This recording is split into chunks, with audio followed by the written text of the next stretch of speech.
Gimana Mbak Rahma? Mau ditampilkan slide-nya? Kirim ke grup aja, tak? Lihatkan di sini. Oh, bikin co-host saja, Mbak Rahma. Sudah, mungkin bisa. Iya, Pak. Udah.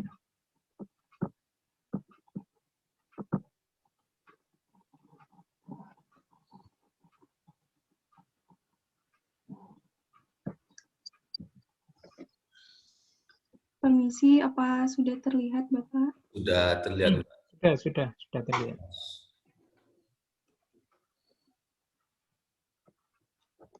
Baik, bismillahirrahmanirrahim. Assalamualaikum warahmatullahi wabarakatuh. Waalaikumsalam warahmatullahi wabarakatuh. Yang terhormat Bapak Dr. Haji Fahrudin Faiz selaku dosen pengampu pada pagi hari ini, dan teman-teman yang saya cintai.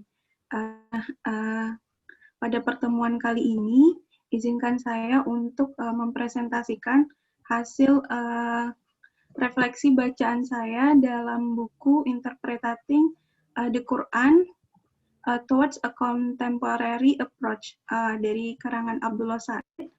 Di sini saya fokusnya pada bab 7 dan 8 itu reinterpretasi makna teks sebagai sebuah taksiran.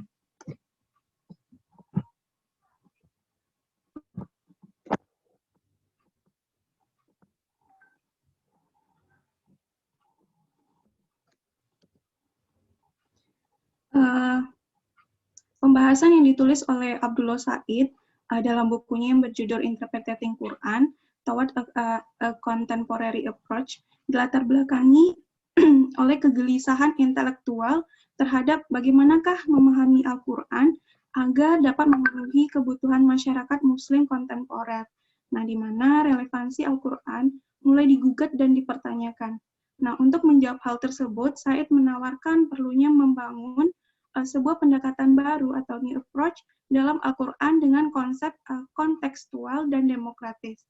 Dengan melihat fleksibilitas instruksi legal etis Al-Quran, memahami konsep perwahyuan secara lebih luas, dan memperhatikan konteks sosio-historis Al-Quran dalam menentukan makna.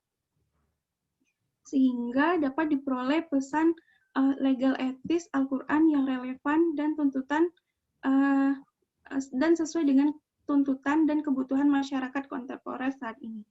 Nah, dengan demikian, the meaning atau pemaknaan Al-Quran akan memiliki relasi praktis dengan aktivitas umat Islam sehari-hari. Dan inilah yang menjadi concern atau tujuan utama dari pemikiran Abdullah Said berdasarkan yang telah saya baca. Nah, di pendahuluannya, Said itu mengelompokkan 3 kelompok umat Islam yang diidentifikasi dalam kaitannya dengan interpretasi ayat-ayat etik logik ataupun etika hukum. Yang pertama itu kelompok tekstualitas, yang kedua ada semi-tekstualis, dan yang ketiga adalah kelompok kontekstualis. Kelompok tekstualis merupakan kelompok yang berpendapat bahwa makna Al-Quran telah sempurna dan penerapannya berlaku universal sehingga tidak perlu dilakukan upaya untuk mengkontekstualisasikan Al-Quran dengan kondisi saat ini. Nah, selanjutnya, kelompok ini juga mengatakan bahwa Al-Quranlah yang seharusnya menuntut kehidupan Muslim dalam keadaan apapun, bukan sebaliknya kebutuhan dan permasalahan modern yang menuntut Al-Quran. Nah, pendekatan yang digunakan oleh kelompok ini dalam menafsirkan Al-Quran adalah pendekatan literalistik, dengan pengertian bahwa mereka secara ketat dan literal mengambil makna yang termasuk dalam teks tersebut. Dalam pendekatan yang mereka gunakan, konteks historis pada perwahyuan yang berhubungan langsung dengan Al-Quran tidak mereka jadikan pertimbangan, sehingga penafsiran yang mereka gunakan terlihat sangatlah kaku. Nah, misalnya, jika Al-Quran mengatakan bahwa seorang laki-laki boleh menikah 4 kali atau sampai dengan 4 istri, maka hal itu berlaku selamanya tanpa perlu memperhatikan konteks sosial historis ketika teks tersebut diwahyukan. Alasan Al-Quran membolehkan seorang laki-laki menikahi 4 istri pada abad tersebut, pada abad ke-1, ke-7 di Hijaz tidaklah penting bagi kelompok ini. Nah, jadi representasi dari kelompok ini adalah kaum tradisionalis dan kaum salafis. Kemudian menurut Said, kelompok yang kedua adalah kelompok semi-tekstualis. Nah, secara esensial, kelompok kedua memiliki kesamaan dengan tekstualis, yakni menekankan pada penggunaan pendekatan linguistik dan mengabaikan konteks sosio-historisnya. Adapun letak perbedaannya, mereka membungkus kandungan legal etis dalam Al-Quran dengan kemasan yang lebih modernis. Nah, bahkan seringkali disertai dengan diskursus apologetis. Nah, menurut Said, mereka yang terlibat dalam gerakan neo-revivalis modern seperti Al-Ikhwan Al-Muslim, terus itu kelompok di Mesir, dan Jamaat Islami di benua India. Dan yang ketiga adalah kelompok kontekstualis. Berbeda dengan kelompok sebelumnya, dalam menafsirkan Al-Quran etik legal, kelompok ketiga ini menekankan aspek konteks sosio-historis, politik, budaya, dan ekonomi baik pada masa perwahyuan dan konteks kontemporer. Nah, mereka menganjurkan pentingnya menentukan mana aspek yang kekal dan aspek yang berubah ataupun non-teologis. Nah, dalam wilayah ayat-ayat etik legal. Mereka yang termasuk dalam kelompok ini adalah pemikir Islam kontemporer, di mana temanya yang banyak menggunakan diskursus hermeneutika dalam metode penafsirannya. Salah satunya adalah Fazlur Rahman. Kemudian masuk ke bab selanjutnya itu nasak dan reinterpretasi. Jadi naks ini sering dimaknai sebagai pembatalan atau abrogation sebuah hukum oleh hukum yang datang setelahnya. Nah, jadi nas ini merupakan pembahasan yang paling relevan seputaran aturan-aturan yang ditetapkan karena menghubungkan kalam Allah dengan kehidupan muslim serta sebagai tanda bahwa Al-Quran mengandung fleksibilitas yang tinggi dalam menghadapi masyarakat saat ini yang selalu berubah-ubah. Nah, dalam hal ini, Said berpendapat bahwa hukum-hukum yang ada di dalam Al-Quran seharusnya hal yang pertama kali dipahami adalah mengetahui dan memastikan tujuan-tujuan di baliknya, dan kemudian melihat bagaimana metode yang diinginkan Al-Quran untuk tujuan tersebut. Yang dinasakkan, yang pertama itu adalah nasak hukum bacaan. Artinya, bacaan ayat tertentu dihapus dari Al-Quran, demikian juga hukum yang terkandung dalam ayat tersebut tidak berlaku lagi. Yang kedua ada nasak hukum, tetapi bacanya masih bisa ditemukan dalam Al-Quran.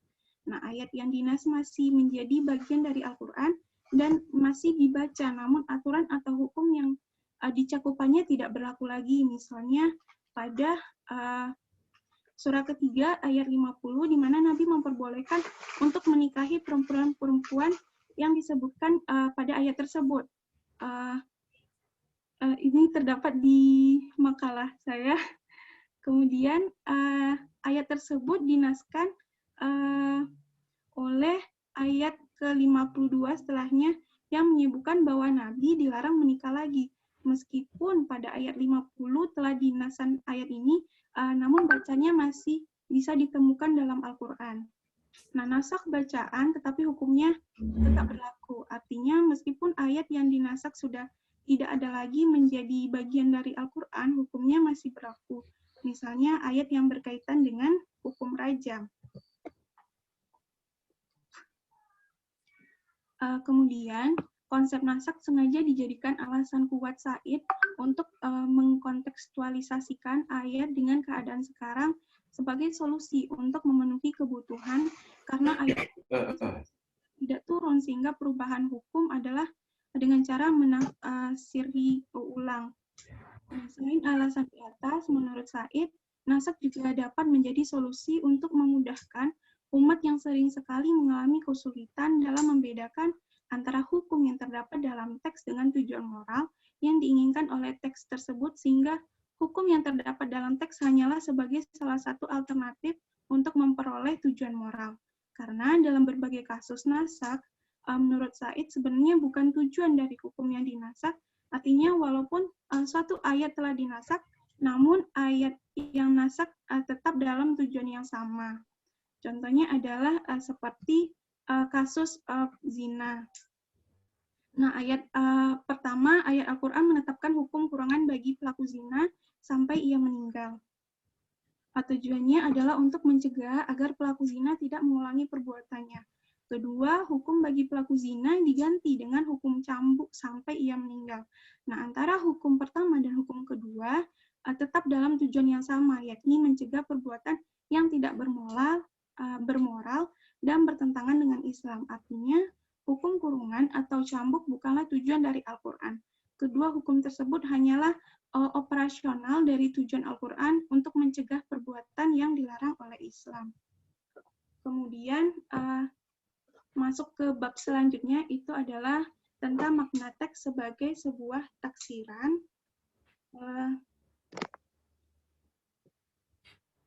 Di mana makna teks sebagai sebuah taksiran dikelompokkan menjadi 3. Yang pertama ada ayat-ayat teologi, ini hal yang berkaitan dengan hal gaib. Terus ada ayat-ayat kisah atau historis, dan ayat-ayat matsal atau perumpamaan atau umpama. Jadi yang pertama, ayat teologis, golongan teks ini adalah yang berhubungan dengan Allah, sifat dan perbuatannya, surga, neraka, malaikat, dan alam akhirat. Nah, karena mayoritas referensi dalam Al-Quran adalah kepada Allah. Terus yang kedua, teks-teks yang berorientasi historis atau ayat-ayat kisah. Nah, Al-Quran mengandung banyak ayat yang masuk ke dalam golongan ini. Ayat-ayat ini merujuk kepada peristiwa-peristiwa dalam sejarah manusia dan dapat ditelusuri melalui sumber atau tradisi lain yang menyimpan data tersebut. Nah, dalam literatur tafsir, peristiwa historis sering ditafsirkan dengan menyandarkan kepada data-data historis. Nah, berbeda bisa ditemukan dalam Al-Quran sendiri dan dengan bantuan sumber sekunder lainnya seperti hadis, dokumen, bukti artefak, arkeologis, ataupun antropologis termasuk Bible yang banyak membicarakan tentang para nabi, masyarakat, tempat, dan peristiwa yang terekam dalam Bible. Nah, namun banyak mufasir yang enggan untuk menafsirkan Al-Quran yang tidak berasal dari Al-Quran atau hadis itu sendiri. Dan yang ketiga, ada perumpamaan atau matsal atau umpama. Nah, Al-Quran menggunakan susunan, ungkapan, dan teks tertentu untuk menjelaskan konsep atau gagasan tertentu. Nah, pada tataran linguistik, model semacam ini sering digunakan untuk menjadi teks lebih jelas dan lebih mudah dipahami oleh masyarakat yang dituju teks tersebut. Nah, Al-Quran mempertimbangkan dengan seksama apresiasi masyarakat Arab terhadap literatur dan gaya sastrawi dengan salah satu genrenya yaitu matsal atau perumpamaan. Adapun perumpamaan di sini terbagi menjadi 3, yaitu matsal yang menggunakan lafal matsal itu sendiri. Yang kedua adalah matsal yang mengandung perumpamaan secara tersembunyi atau implisit, dan yang ketiga kiasan. Mungkin itu saja presentasi saya kali ini, singkat sekali. Terima kasih banyak. Dikasih next pemakalau. Baik, terima kasih Mbak Nurul Rahmah. Silahkan yang makalah kedua. Mungkin demi waktunya yang efektif, tidak harus diulang kalau memang sudah disampaikan tadi oleh Mbak Nur Rahmah dengan maksud dan pengertian yang sama, ya tinggal ditambahkan saja yang belum diuraikan apa. Monggo Mas Inten. Siddiqi. Yang megang PBNU. Ini. Mau itu Pak Faiz, apa share screen kok nggak bisa nih? Sudah, silakan. Lagi ya.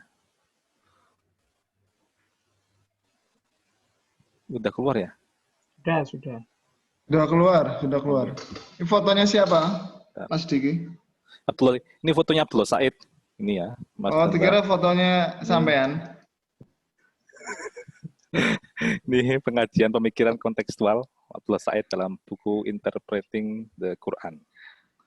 Ini Abdullah Said. Abdullah Said. Abdullah Said adalah seorang profesor studi Arab dan Islam di Universitas Melbourne, Australia. Sekarang dia menjabat sebagai Deputi Islam Kontemporer di universitas tersebut. Dan Said dilahir di Maldives, turunan suku bangsa Arab Oman yang bermukim di Pulau Maldives. Pada tahun 77, dia hijrah ke Arab Saudi untuk menuntut ilmu di sana. Dan di Arab Saudi, dia belajar bahasa Arab dan memasuki beberapa lembaga pendidikan formal. Ini diantaranya Institut Bahasa Arab Dasar, yaitu Bahasa Arab Menengah, yaitu Universitas Islam Saudi Arabia, Madinah.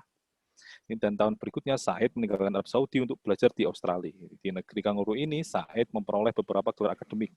Bahkan sampai sekarang tetap mengejar pada salah satu universitas terkenal dan terkemuka di dunia ini. Ini biar perkenalan dulu ya, biar tahu Said. Ini karirnya Said. Ini beliau juga fasih dalam bahasa Arab. Ini studi Asia di tingkat sarjana sampai pasca sarjana dan berbahasa Inggris juga. Di Arab dan Inggris masuk dan urut juga. Itu karyanya Said. Ini diantaranya ada Approach to Quran in Contemporary Indonesia, itu ada Freedom of Religion. Nomor 3 ada Islam in Australia, itu ada juga Islam and Politik Legitimasi, dan Islam Banking and Interest, ini orang-orang ekonomi Islam. Setelah itu 6 Interpreting the Quran, buat Contemporary Approach yang kita kaji sekarang ini. Ini apa itu Al-Quran menurut Abdullah Said? Al-Quran adalah wahyu Tuhan yang diturunkan kepada Nabi Muhammad, dan beliau mengakui bahwa Al-Quran yang ada saat ini adalah teks otentik yang berisi wahyu yang diterima oleh Nabi selama sekitar 22 tahun. Dia menegaskan bahwa sebagai umat Islam sangat penting melihat Al-Quran sebagai teks primer agama atau dasar sistem hukum, etika, dan moral. Apa itu tafsir menurut Abdullah Said? Ini poin utama dalam penafsiran teks Al-Quran bahasa asli di mana Al-Quran diwahyukan dengan bahasa Arab. Setiap mufasir seharusnya fasih dalam bahasa Al-Quran dan bisa membaca, menulis, dan memahaminya. Tidak hanya pada level fungsional, tetapi juga linguistik, gaya bahasa, dan sastra. Al-Quran ketika sudah diterjemahkan bukan Al-Quran lagi, akan tetapi sudah menjadi tafsir. Ini pada halaman 112 dan 113. Itu sumber penafsiran Abdullah Said. Adanya keterkaitan antara wahyu dan konteks sosiohistoris yang mengitarinya, yang menunjukkan bahwa wahyu harus dipahami dalam konteks sosiohistoris. Fenomena fleksibilitas dalam cara membaca Al-Quran atau sab'ah huruf, dan pengubahan hukum mengikuti situasi dan kondisi yang baru atau nasakh, yang menunjukkan bahwa Al-Quran sejak awal pewahyuannya telah berdialektika secara aktif dengan audien pertamanya. Fenomena ini menginspirasi hal yang sama untuk masa-masa berikutnya. Nah, itu yang ketiga, kondisi Al-Quran yang secara internal, ayat-ayat teologis, kisah, dan perumpamaan tidak dapat dipahami dengan pendekatan tekstual. Ini metode dan model penafsiran Abdullah Said yang akan kita bahas, kontekstualitas teks sekarang ini. Ini ada tingkat-tingkatan sampai tingkatan ke-6 atau ke-4 ini.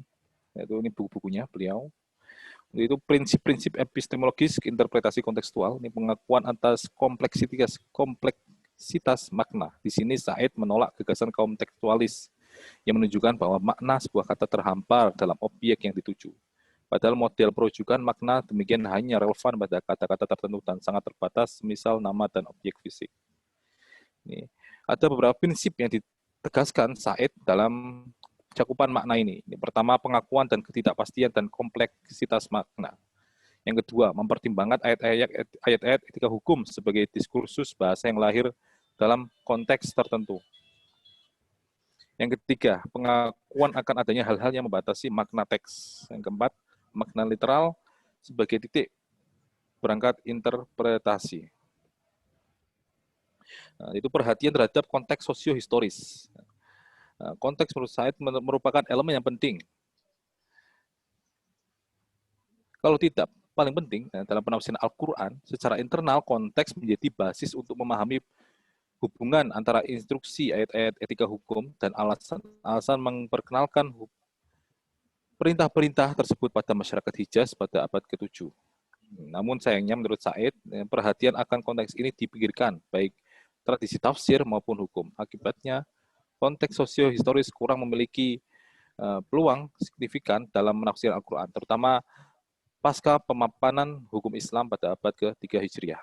Ada dua prinsip dalam kaitannya dengan perhatian terhadap konteks ini. Pertama, penulisan konteks historis, pengetahuan akan konteks sosiohistoris pra-Islam dan periode Islam sangat penting dalam penafsiran Al-Quran. Kedua, bahasa budaya. Satu prinsip yang harus selalu dipegang seorang mufasir adalah bahwa konteks Hijaz merupakan titik berangkat baik bagi Al-Quran maupun Nabi Sallallahu Alaihi Wasallam.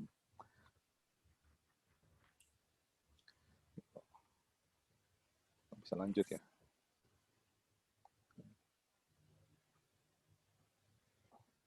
Setelah itu, perumusan hierarki nilai dalam ayat-ayat etika hukum yang tetap dan yang berubah. Upaya untuk menafsirkan Al-Quran dengan mempertimbangkan konteks dan memperhitungkan nilai yang berubah dan tetap dikenal dalam sejarah penafsiran Al-Quran.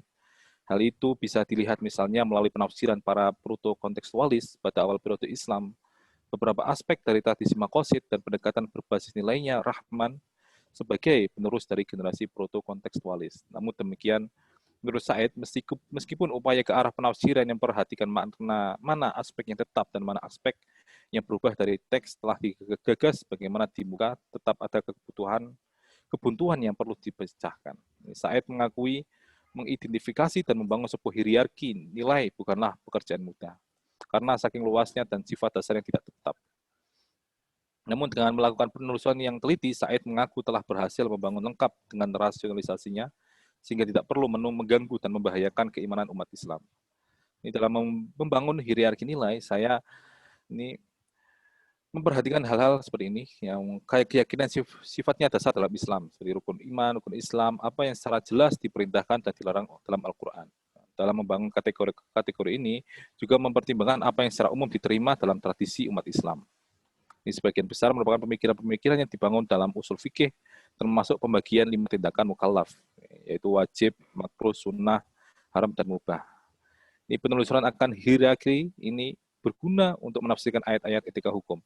Dengan adanya hierarki nilai ini, dimungkinkan mengetahui derajat urgensi, kompleksitas, dan ambiguitas dari masing-masing nilai. Untuk selanjutnya, diberikan perlakuan yang berbeda terhadap masing-masingnya.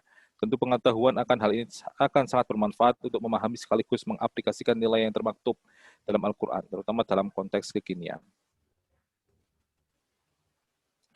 Nilai-nilai yang bersifat kewajiban atau obligatory values. Kategori pertama adalah nilai-nilai yang bersifat kewajiban. Nilai-nilai yang sifatnya dasar sangat ditekankan dalam Al-Quran. Nilai-nilai ini membentang baik dalam periode Mekah maupun Madinah dan tidak bergantung kepada budaya. Kebanyakan umat Islam mengakui bagian ini sebagai bagian yang sangat penting dalam Islam. Yang pertama, nilai-nilai berhubungan dengan sistem kepercayaan. Ya. Ini nilai-nilai yang sangat tradisional dikenal sebagai rukun iman. Yang kedua, nilai-nilai yang berhubungan dengan praktik ibadah yang ditekankan dalam Al-Quran, yaitu sholat, puasa, haji, dan zikir, mengingat Allah. Ketiga, sesuatu yang halal dan haram yang disebutkan secara tegas dan jelas dalam Al-Quran dan tidak menghiraukan perubahan kondisi. Nilai-nilai ini bisa dianggap sebagai doktrin agama yang abadi, upaya untuk menyesuaikan dengan konteks sepertinya tidak berhasil pada kategori ini. Selanjutnya, ini Said berpendapat terutama bagian ketiga, nilai-nilai yang diperluas dari bagian ini melalui ijma' dan qiyas tidak bisa dimasukkan dalam kategori ini. Yang diperhatikan adalah sesuatu yang secara spesifik disebutkan dalam Al-Quran. Said memberikan batasan pada nilai-nilai fundamental ini sebagai berikut. Ini adalah nilai-nilai yang ditekankan berulang-ulang dalam Quran, yang mana ada bukti teks yang kuat yang mengindikasikan bahwa mereka telah termasuk dasar-dasar ajaran Quran. Dia menambahkan, Said menambahkan, penyelidikan terhadap Quran mengindikasi bahwa nilai-nilai fundamental ini ditekankan sebagai nilai-nilai kemanusiaan dasar. Pada dasarnya, ulama awal, terutama dalam tradisi usul, telah sadar akan adanya nilai-nilai ini. Misalnya, apa yang disebut Al-Ghazali dengan kulliyat, universal tahun 5, nilai universal, yaitu maqasid syariah Syatibi, dan maslahah oleh At-Tufi. 5 nilai universal tersebut adalah perlindungan hidup, hak milik, kehormatan, keturunan, dan agama. Di kalangan ulama usul, nilai universal ini dianggap sebagai tujuan utama syariah atau maqasid syariah, sebagaimana dinyatakan oleh Syatibi. Ini pencapaian nilai-nilai ini melalui sebuah metode yang diakui sebagai metode induktif dari sumber-sumber yang kuat. Dan dengan metode yang sama, Said berpendapat bahwa nilai tersebut bisa dikembangkan tidak hanya terbatas nilai mengikuti kebutuhan dan perkembangan zaman, memang diramu dari sumber yang kuat pada saat ini, misalnya perlindungan dari kerusakan, perlindungan kebebasan beragama, perlindungan hak asasi manusia, dan perlu ditambahkan kepada nilai yang telah ada. Ini pada prinsipnya, Said, apa yang disebut sebagai nilai fundamental adalah nilai-nilai yang bersifatnya universal.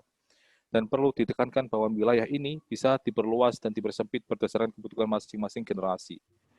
Persoalan-persoalan yang dihadapi titik perhatian masing-masing generasi, tampaknya nilai ini sama dengan prinsip-prinsip Rahman, suatu Rahman, misal keadilan. Nilai ini, kalau menurut Rahman, ditemukan melalui gerak pertama dari gerak gandanya. Nilai ini yang dijadikan prinsip umum dalam menafsirkan dan mengaplikasikan Al-Quran dalam konteks kekinian. Dan itu ada nilai-nilai proteksional atau proteksional values.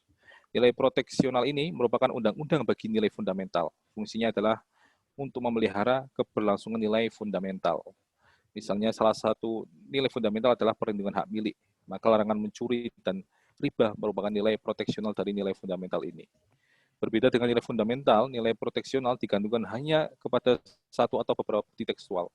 Namun kenyataan ini tidak mengurangi urgensi nilai ini dalam Al-Quran karena kekuatan nilai ini di samping berasal dari bukti teks juga berasal dari nilai fundamental.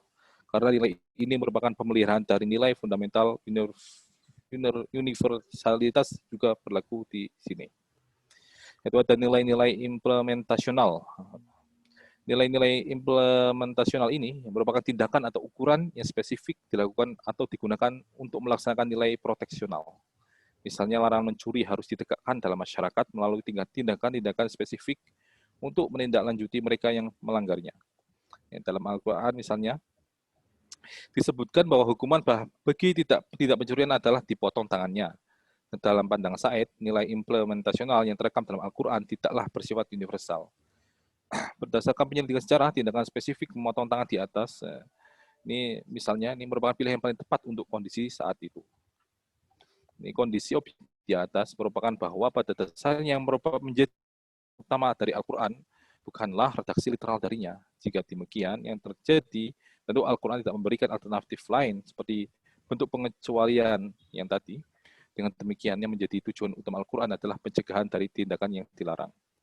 Ini ada beberapa fakta yang mendukung pandangan Said ini. Ini pertama, kondisi objektif Al-Quran. Tentu banyak redaksi dalam Al-Quran yang menunjukkan pengecualian bagi pemberlakuan nilai implementasional, yakni bagi mereka yang bertaubat. Redaksi ini sering ditulis mengikuti redaksi tindakan spesifik yang direkam Al-Quran. Beberapa ayat yang mengikuti pola demikian adalah setelah ayat yang secara spesifik menuliskan hukuman potong tangan, hukuman pembunuhan, hukuman cambuk, dan hukuman rajam bagi yang zina. Ini kedua, fakta sejarah. Yang dimaksudkan dengan fakta sejarah ini adalah pilihan sikap sahabat Nabi, para sahabat, atau ulama tabi'in, dalam mengamalkan ayat-ayat implementasional di atas. Ini, ketika menghadapi kasus orang yang telah mencuri 3 kali, sahabat Umar, Khalifah Umar, mengajukan hukuman potong tangan. Ali yang saat itu menjadi penasihat Umar, memberikan usulan yang berbeda. Menurut hukuman cambuk dan kurungan adalah hukuman yang tepat. Sayyidina Ali menyatakan, saya malu melihat Tuhan jika meninggalkannya tanpa tangan yang darinya dia bisa makan dan bersuci untuk sholat. Sahabat Ali juga sebagai sahabat yang dikenal memahami Al-Quran, melakukan pilihan yang demikian. Ini menunjukkan bahwa potong tangan bukan nilai-nilai yang mutlak, harus ditetapkan. Dan dalam tradisi fikih, ulama klasik telah menyadari adanya akibat negatif sebagaimana direnungkan oleh Ali. Dari pemberlakuan hukum yang sifatnya keras, kesadaran terhadap hal ini menuntun mereka merumuskan syarat-syarat bagi berlakunya nilai implementasional berdasarkan bunyi literal teks. Ini seperti yang dikutip Said, hukuman yang ada dalam Al-Quran dikelilingi oleh syarat-syarat yang mungkin menjadikannya tidak berlaku. Misalnya untuk kasus pencurian, pencuri tidak sedang dalam kondisi terdesak dan benar-benar membutuhkan sesuatu yang dicuri. Itu ada nilai-nilai instruksional. Nilai-nilai instruksional adalah ukuran atau tindakan yang terdapat dalam Al-Quran tentang sebuah persoalan yang berlaku khusus pada masa pewahyuan. Tidak ada tekanan dalam Al-Quran berkaitan dengan nilai ini. Bahkan tidak ada dukungan dari kategori sebelumnya bahwa nilai ini bersifat universal. Meskipun demikian, yang menjadi persoalan di mata Said ini, nilai ini diterima begitu saja atau normatif bahkan sampai sekarang terutama oleh Muslim tradisional.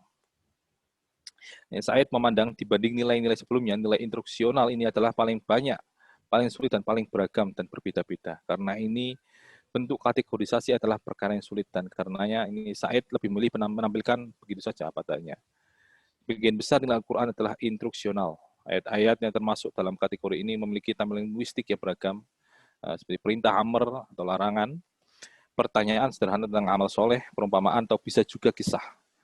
Secara lebih terperinci, misalnya instruksi untuk menikahi lebih dari satu perempuan dalam kondisi tertentu, seperti tadi yang disampaikan Mbak Nur Rahma. Ini menurut Said ada pertanyaan yang perlu dijawab menyikapi keberadaan nilai-nilai instruksional ini, karena seperti yang diketahui nilai-nilai tersebut sangat erat dengan kondisi saat ini. Pertanyaan yang bisa digariskan yakni apakah nilai ini melampaui kekhususan budaya sehingga dapat dipatuhi dalam segala kondisi, tempat dan waktu, atau sebaliknya apakah harus diciptakan kondisi yang sama agar dapat diterapkan bagaimana seharusnya seorang muslim menanggapi nilai ini. Ini menanggapi persoalan ini, Said menawarkan sebuah rumusan untuk mengukur apakah nilai tertentu bersifat universal ataukah tidak termasuk derajat sifatnya. Takaran ini menjadi persoalan frekuensi, penekanan, dan relevansi yang bernama frekuensi. Ini frekuensi berkaitan dengan seberapa sering nilai tertentu disebutkan dalam Al-Quran melalui penulisan tema-tema yang terkait dengan nilai ini. Yang kedua, penekanan. Takaran ini mempertanyakan apakah nilai ini betul-betul ditekankan dalam dakwah Nabi.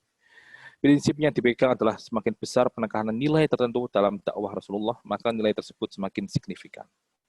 Yang ketiga, relevansi atau hubungan pertalian. Yang perlu ditegaskan sebelumnya, kata relevansi yang dimaksud Said di sini bukan berarti bahwa seluruh nilai yang ada dalam Al-Quran spesifik. Said membagi relevan kepada dua macam. Relevansi terhadap budaya tertentu yang dibatasi waktu, tempat, dan kondisi. Dan relevansi universal dapat memperhatikan waktu, tempat, dan kondisi yang dimaksud Said dengan term relevansi di sini adalah yang kedua tadi. Ini karena Nabi Rasulullah itu kan diturunkan di masyarakat Hijaz. Ada hubungan penting antara misi Rasulullah dan budaya masyarakat waktu itu. Seperti diketahui, tidak semua ajaran, nilai, dan praktik dalam masyarakat pra-Islam itu dibuang oleh Rasulullah. Sehingga rasional jika dikatakan bahwa apa yang dilakukan dan dikatakan Nabi sesuai dengan kondisi saat ini. Karena itu wawasan akan konteks budaya masa pewahyuan ini sangat penting untuk menentukan relevansi nilai tertentu. Tahap pertama adalah melakukan observasi. Tahap selanjutnya adalah membandingkan dengan kondisi kekinian. Dan membandingnya bisa dilakukan analisa terhadap aspek-aspek yang tetap dan berubah. Langkah selanjutnya dilakukan perenungan. Apakah nilai tertentu tersebut berlaku objektif ataukah melulu menunjukkan dan memperjuangkan terpelihara nilai fundamental ini. Jika hasil analisa ini menunjukkan bahwa nilai tersebut hanya bersifat spesifik pada waktu itu, maka penerapan nilai yang sama dalam situasi yang lain bukanlah yang dimaksud oleh teks dan sebaliknya. Rangka kerja, ini Said kemudian beranjak dari dunia gagasan kepada sebuah model interpretasi. Sebuah panduan praktis yang menyajikan langkah dalam menafsirkan ayat-ayat yang bermuatan etik legal. Yang menurut Said makna bersifat interaktif. Penafsir nih bukanlah menjadi penerima pasif yang begitu saja. Makna pembaca merupakan peserta aktif dalam memproduksi makna teks. Ada 4 tahap yang harus dilampaui dalam model interpretasi ini. Ini berikut ini pola-pola interpretasi yang dijelaskan oleh Said yang tadi 4-nya tadi awal sudah ditampilkan.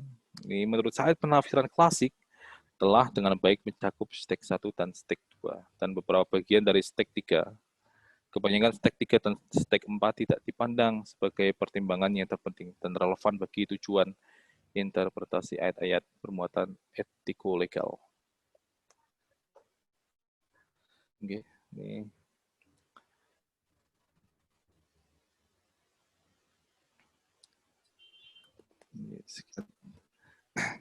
sekian dari saya, banyak kurangnya ini karena enggak boleh minum tapi Mas. Pak Faiz. Alhamdulillah. Terima kasih Mas Sidik. Monggo yang terakhir Mas Sinten, Mbak Bu Anim. Bu Anim. Bentar.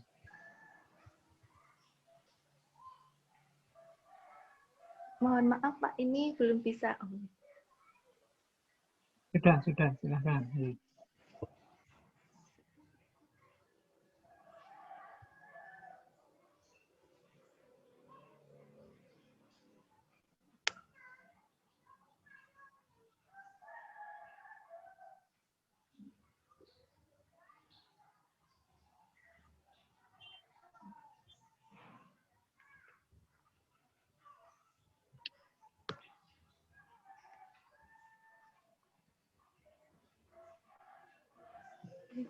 Mohon maaf, apakah screen-nya sudah bisa dilihat Bapak Ibu?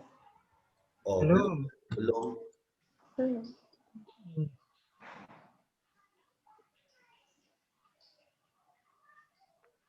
Kau kirim ke grup, Bu, ntar tak bantu di sini saya munculkan.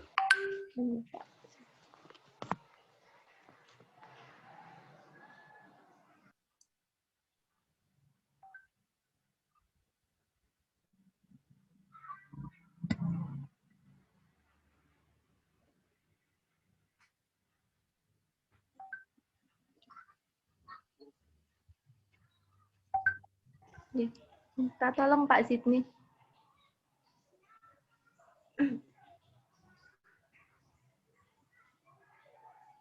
Baik, Bu, saya bantu untuk menampilkan slide terbaiknya.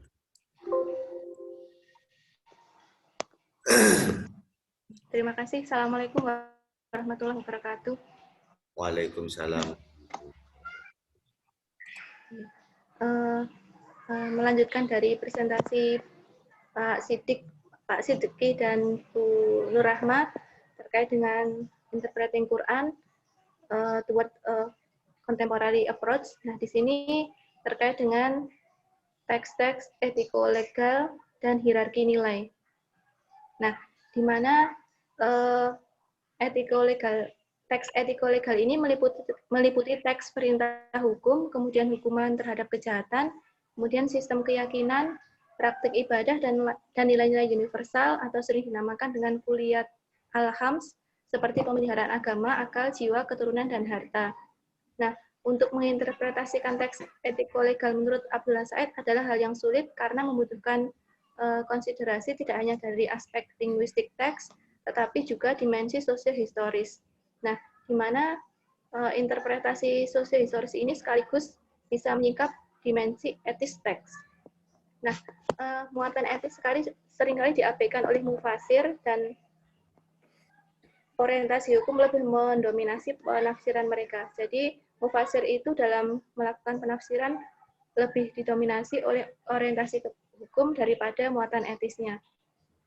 Nah, kemudian teks atau ayat dipahami secara harfiah terlepas dari pesan normatif etis ayat atau teks tersebut. Kemudian teks hukum dalam Al-Quran disampaikan secara tidak terperinci, kecuali yang berkaitan dengan screen-nya belum tampil. Screen-nya yang slide-nya, Bu. Udah ini, Pak, udah saya tampilkan. Belum kelihatan ya, Bapak Ibu? Baru kelihatan. Coba diulang, setnya itu. Oke, sama Mbak. Yang kelihatan setnya sama Mbak Kia. Ngapunten Bapak Ibu, ngapunten. Oh, saya aja yang nge-share, Mas Zidni. Oh, Mbak Kia calonnya kah?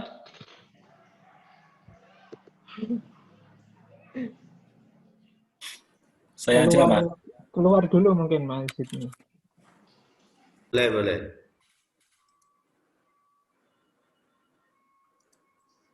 Udah ya?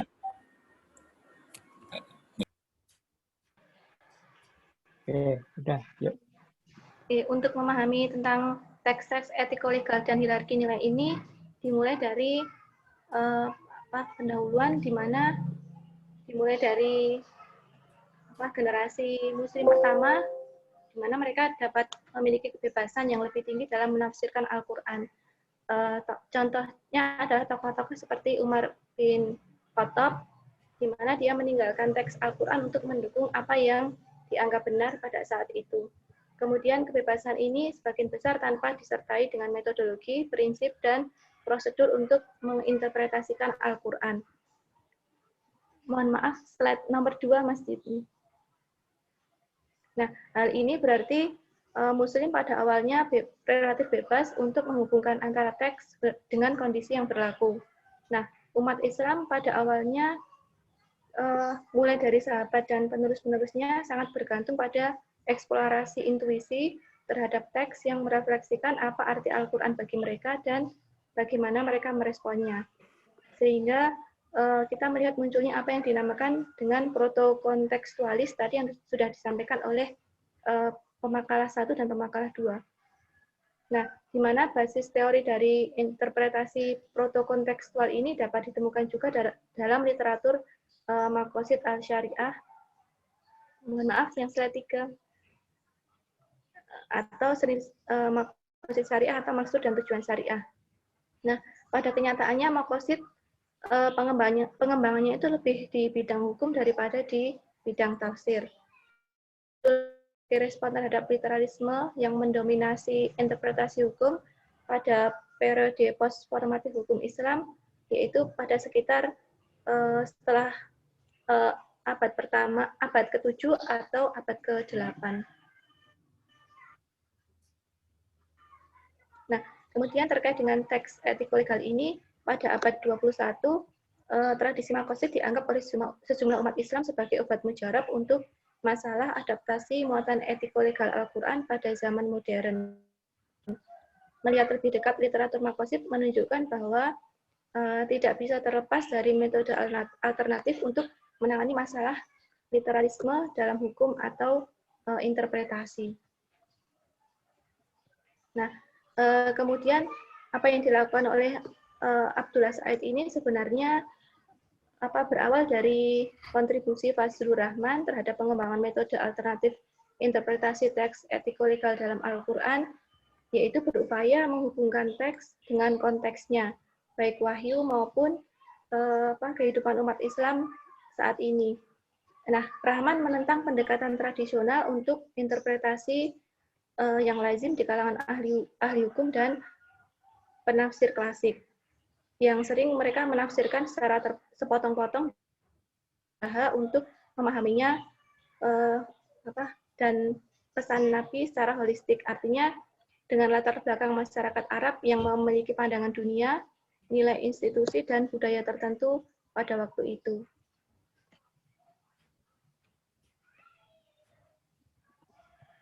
Nah, kemudian untuk memahami masalah etiko-legal ini, karena tadi sudah disampaikan bahwa etiko-legal itu kan meliputi tentang teks perintah hukum, kemudian hukuman terhadap kejahatan, sistem keyakinan, praktik ibadah, dan nilai-nilai universal,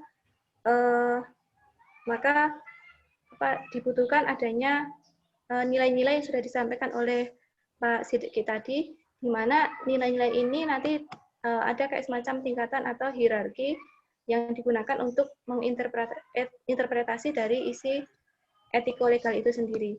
Yang pertama yaitu nilai-nilai wajib atau obligatory values, kemudian yang kedua nilai-nilai fundamental atau fundamental values, yang ketiga nilai-nilai perlindungan, yang keempat nilai-nilai implementasi, dan yang kelima nilai-nilai instruksional.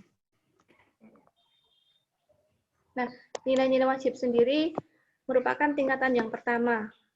Nah, di mana nilai dasar tersebut ditekankan di seluruh Al-Quran, dan ada 3 subkategori dari nilai-nilai tersebut. Yang pertama yaitu nilai-nilai yang berkaitan dengan keyakinan. Nah, nilai-nilai yang berkaitan dengan keyakinan ini misalnya keyakinan kepada adanya Tuhan, kemudian adanya para nabi, kitab suci, hari akhir, dan lain sebagainya. Kemudian yang kedua nilai-nilai yang berkaitan dengan praktik ibadah yang ditekankan dalam Al-Quran, misalnya sholat, puasa, haji, dan lain sebagainya. Kemudian yang ketiga, diuraikan dengan jelas dan tidak ambigu tentang apa yang halal dan apa yang haram. Nah, di sini terkait dengan yang ketiga ini, terlepas dari situasinya, apa yang secara tegas dilarang oleh Allah dalam Al-Quran harus tetap dilarang dan tidak boleh dilakukan. Dan apa yang secara tegas dinyatakan halal harus tetap halal. Tetapi sangat sedikit sekali teks seperti itu yang ada dalam Al-Quran. Nah, kemudian yang kedua terkait dengan nilai fundamental. Nah, di mana nilai-nilai fundamental ini adalah nilai-nilai yang ditekankan berulang kali dalam Al-Quran, dan di mana terdapat bukti tekstual yang substansial untuk menunjukkan bahwa nilai-nilai tersebut merupakan salah satu ajaran Al-Quran. Nah, di dalam Al-Quran ditunjukkan bahwa nilai-nilai tertentu ditekankan sebagai nilai-nilai dasar kemanusiaan. Seperti yang disampaikan oleh Ghazali yang membahas terkait dengan asas universal atau kuliah ini yang mengacu pada perlindungan pada kehidupan, harta benda, kehormatan, keturunan, dan agama. Di mana 5 nilai universal yang dirujuk tersebut bisa dicapai dengan menggunakan metode induktif yang sudah pernah dilakukan oleh ahli hukum terkemuka seperti Izzah bin Abdus Salam, dan kemudian diangkat oleh para ahli hukum dan para cendekiawan. Kemudian nilai-nilai perlindungan. Nah, nilai-nilai perlindungan di sini adalah nilai-nilai yang memberikan dukungan legislatif terhadap nilai-nilai fundamental. Nah, kekuatan dari nilai perlindungan sebagian besar berasal dari nilai fundamental dan perintah khusus yang berkaitan dengan nilai perlindungan itu sendiri. Misalnya, perlindungan properti atau harta adalah fundamental, tetapi nilai tersebut tidak ada artinya kecuali dipraktekkan. Nah, hal ini dapat dilakukan dengan menyatakan nilai tersebut dengan mensyaratkan sarana untuk melindungi nilai tersebut atau melindungi harta tersebut dengan melarang pencurian atau memperolehnya dengan cara riba. Kemudian nilai-nilai implementasi, di mana nilai implementasi ini merupakan ukuran khusus yang digunakan untuk mengimplementasikan nilai perlindungan. Misalnya, larangan pencurian akan diterapkan di masyarakat dengan mengambil tindakan khusus yang mereka tidak dapat menahan diri untuk terlibat dalam aktivitas tersebut. Artinya, jika ada larangan pencurian, maka setiap orang tidak boleh melakukan perbuatan tersebut. Nah, di dalam Al-Quran ditegaskan bahwa adapun pencuri laki-laki atau perempuan akan dipotong tangannya. Nah, itu sebagai hukuman dari Tuhan atas kejahatan mereka, karena Tuhan Maha Kuasa. Tadi sudah disampaikan oleh Pak Zidni juga ya. Nah, sebenarnya ketika Al-Quran menetapkan langkah-langkah ini, itu terjadi pada masa atau di Arab ya, dengan mempertimbangkan konteks budaya pada waktu itu. Nah, akan tetapi sebenarnya hukuman potong tangan ini dari konteks ayat tadi ada lanjutan lagi, yaitu tetapi barang siapa yang bertobat setelah kesalahannya dan memperbaiki dirinya, maka niscaya Tuhan akan berpaling kepadanya dengan penuh belas kasihan. Pasti Tuhan itu Maha Pengampun lagi Maha Penyayang. Nah, menurut Razi, dengan adanya implementasi potong tangan tersebut sebenarnya bisa diperbarui lagi dengan cara pertobatan, di mana nanti pertobatan bisa membebaskan hukuman. Nah, ini juga tampak dari pandangan Syafi'i dan Ahmad bin Hambal. Kemudian Ibnu Qayyim juga menawarkan pendapat yang serupa.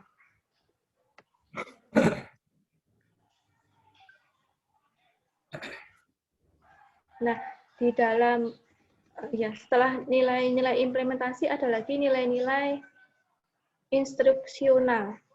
Nah, nilai instruksional ini merupakan ukuran yang diambil dalam hubungannya untuk masalah yang cukup spesifik untuk keadaan pada saat wahyu ya.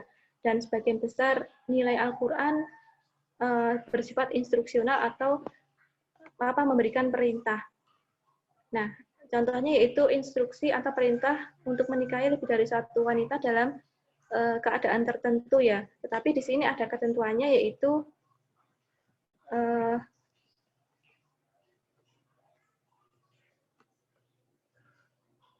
ada beberapa ketentuannya salah satunya yaitu harus adil ya. Nah, di sini dijelaskan bahwa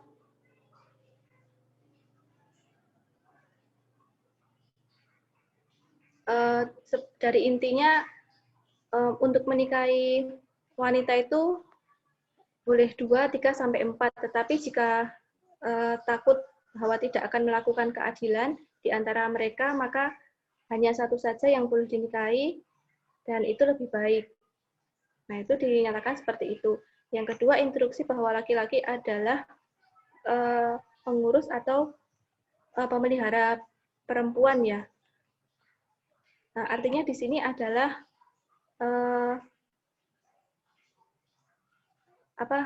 Tuhan itu telah membuat beberapa keunggulan ya, yaitu pria itu lebih mengungguli daripada wanita. Sehingga wanita yang baik itu harus patuh, kemudian patuh kepada maksudnya laki-laki atau suaminya nanti, kemudian menjaga yang tidak bisa terlihat, mungkin dalam hal ini menjaga kehormatannya ya. Kemudian ada perintah juga seorang pria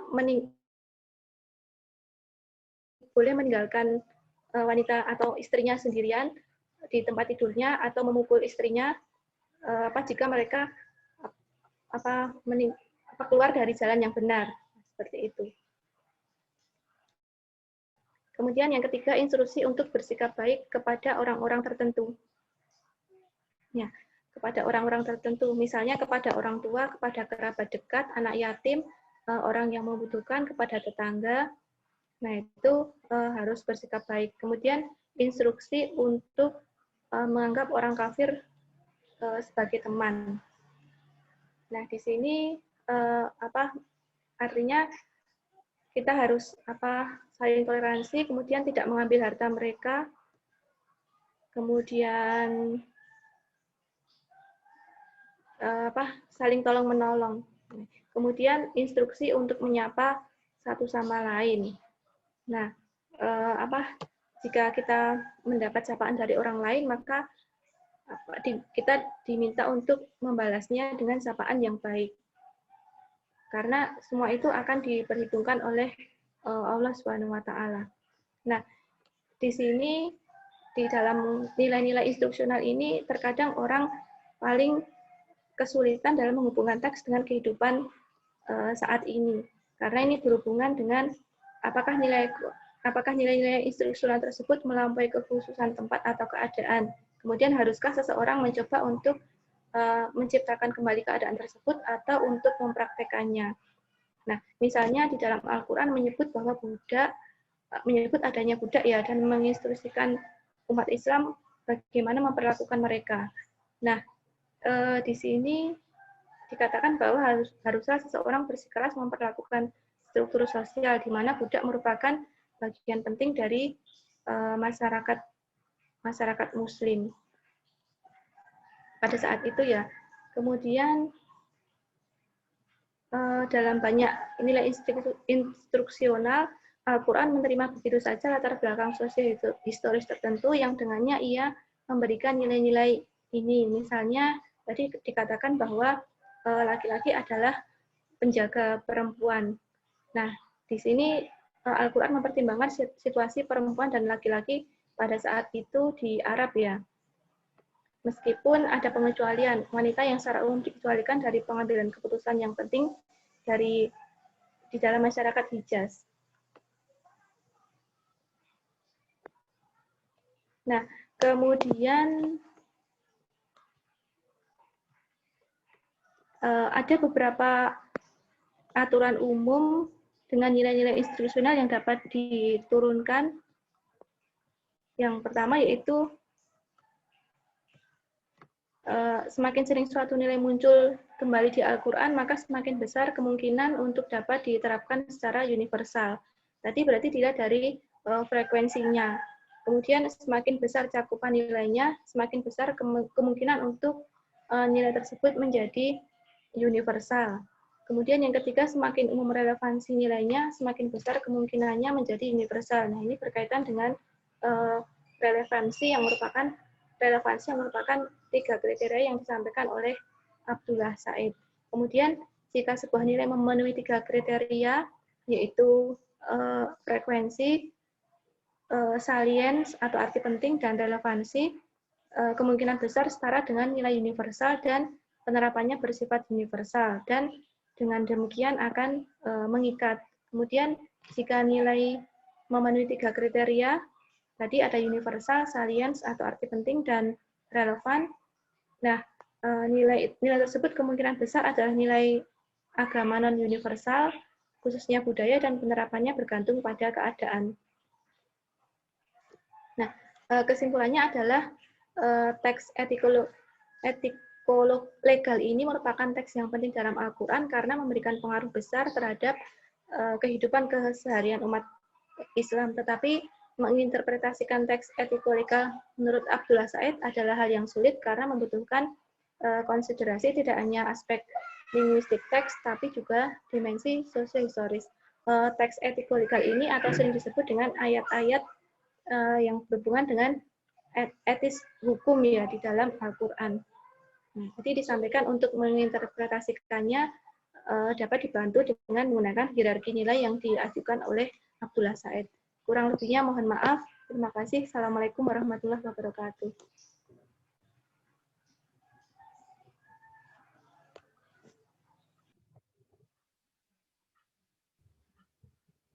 Baik, terima kasih untuk ketiga presenter pagi hari ini.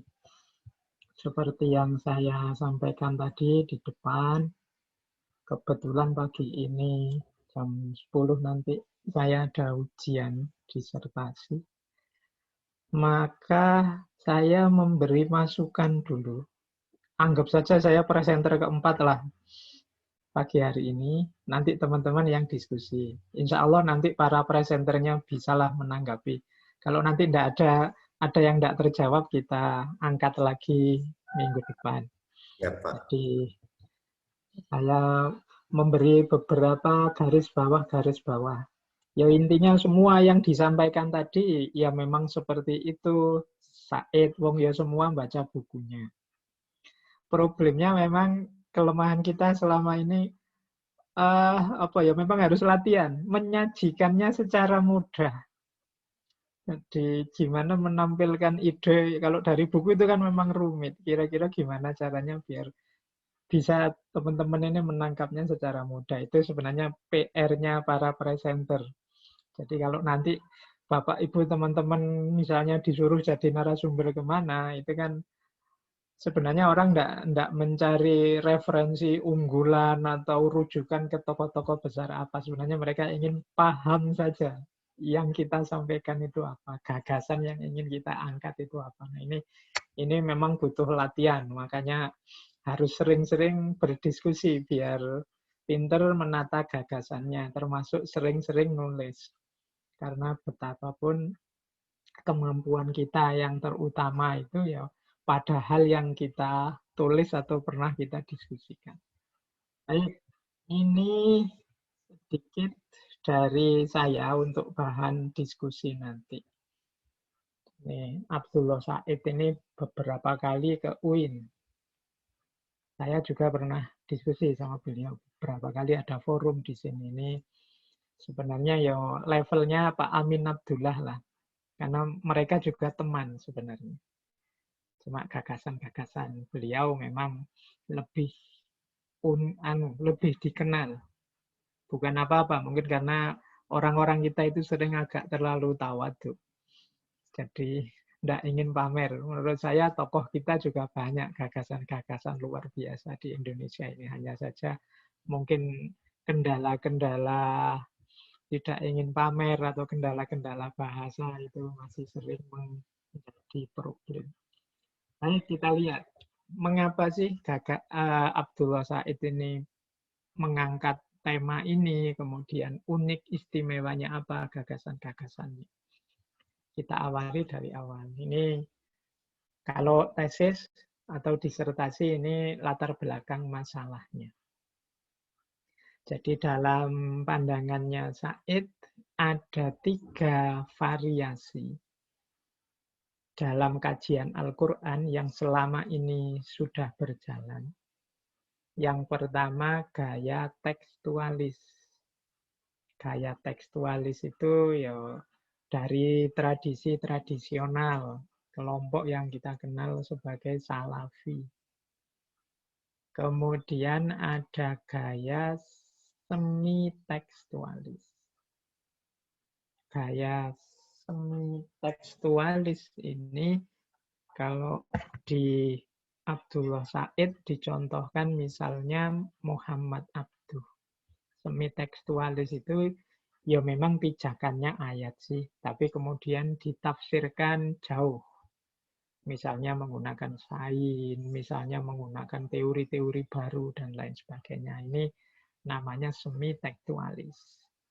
Jadi seperti misalnya Muhammad Abduh itu menafsirkan jin. Jin itu ya maksudnya itu kalau hari ini ya virus-virus itu. Jadi corona itu kalau pakai tafsirnya Muhammad Abduh itu bisa jadi ya sejenis jin kalau pakai bahasanya Al-Quran. Jadi cuma orang dulu ilmunya belum nyampe ya pakai kategori istilah jin. Ini tafsir yang agak jauh, makanya namanya semi-tekstualis. Basisnya memang teks, tapi cara memahaminya lebih dalam. Kemudian yang ketiga, kalau ini teman-teman mestinya kenal, yaitu pendekatan kontekstualis. Misalnya Fazlur Rahman. Nah, Abdullah Said sebenarnya suka dengan Fazlur Rahman. Menurut Said, ya hari ini itu pendekatan yang paling tepat untuk memahami Al-Quran itu ya pendekatannya Fazlur Rahman ini, kontekstualis.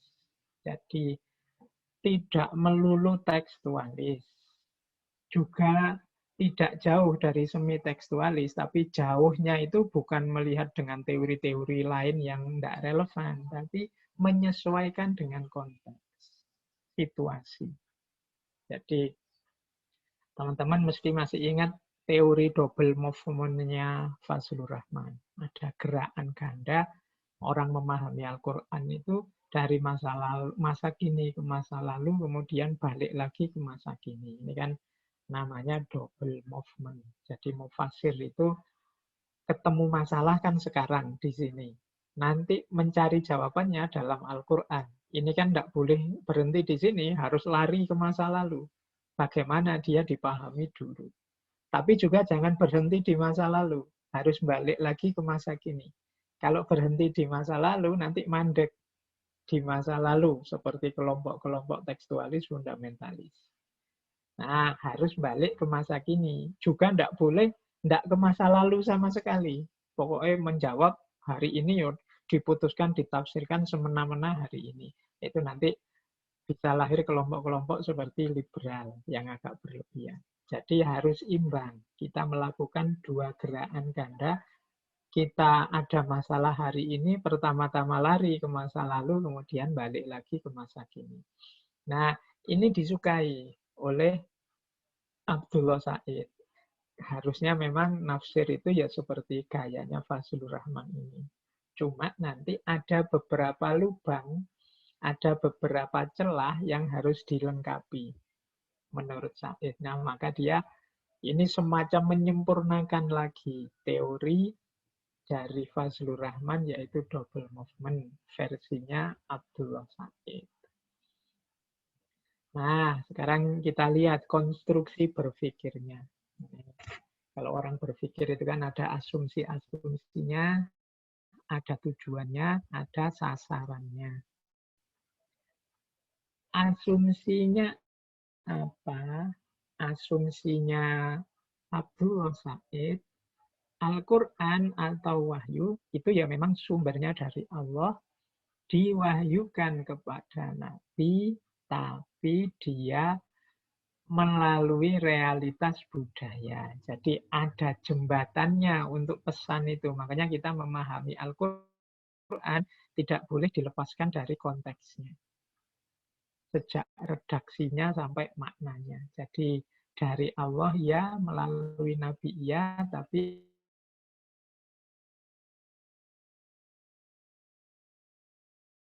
berarti ada jembatannya, itu antara lain banyak. Jadi ini kan dulu sudah diwahyukan apa, situasi berubah, wahyu juga merespon. Sehingga kemudian nilainya berubah. Sama seperti minuman keras itu kan awalnya hanya disebut dia ada manfaatnya, ada bahayanya. Kemudian ayat selanjutnya bilang, kalau kau sedang sholat, jangan pas waktu mabuk. Itu kan belum dimutlakan. Tapi kemudian terakhir sudah innamal khomru wal maisiru. Ini sudah mutlak. Jadi ada tahapan-tahapan. Bahkan ada penghapusan nasih mansuh. Mungkin seperti ayat-ayat tertentu yang dulunya ada, tapi belakangan tidak ada. Termasuk mungkin isu-isu yang ayat dimaksud itu kan tentang itu nasih maksud. Termasuk juga misalnya sab'atu akhruf. Sab'atu akhruf itu Al-Quran itu turun dengan 7 versi. Periwayatnya meriwayatkan dalam 7 versi. Sab'atu akhruf itu menunjukkan memang jembatannya jembatan budaya. Nah ini asumsinya ini. Oleh karena itu, menurut Abdul Said, tujuan orang nafsir itu kan memedomani Al-Quran.